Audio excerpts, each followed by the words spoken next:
If you're new to this channel, you may consider subscribing and hit the bell icon so that you continue to receive the updates. Please share it with all others who might benefit. Let's get started.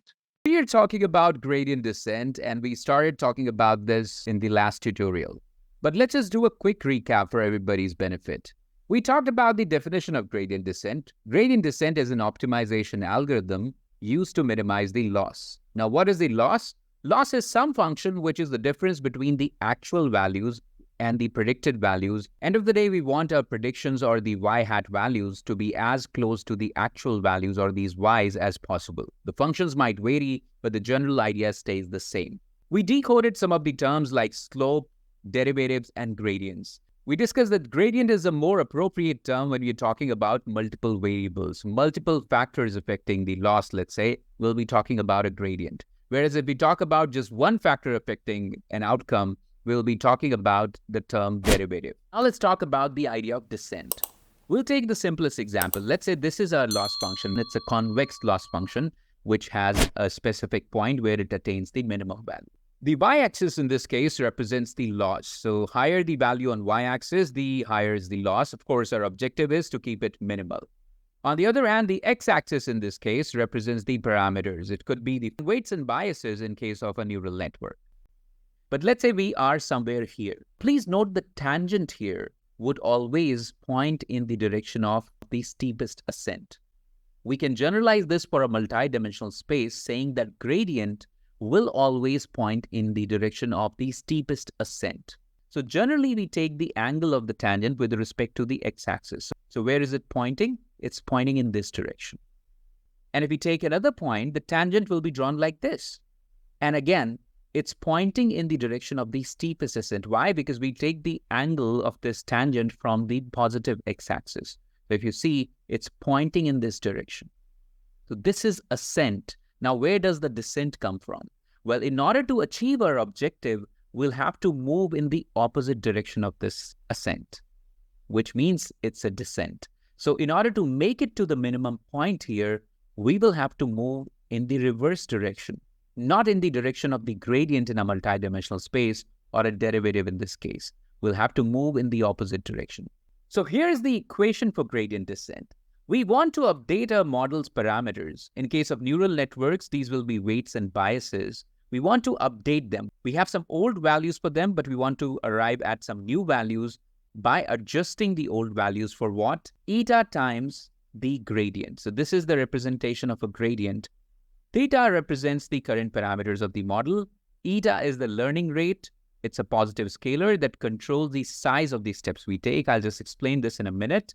And this piece that we see here is called the gradient of the loss function with respect to the parameters. So let's just understand what are these theta values. So theta is a general term. It could be used for a weight or a bias or any model parameter for that matter. But right now we are talking about weights and biases, so we'll stick to that. So the values where we are the old values. The way we continue to do modifications, now as we start making changes, these are the updated values. And obviously you would want to make such changes that you attain better results. So we want to achieve the optimal or the lowest loss by changing the model parameters. That's something which is represented by theta. That's a general term, could be used for weights as well as biases. So we understand theta, which is representing model parameters. We understand the gradients and derivatives and all those terms very well by now. The only thing that's left is this eta.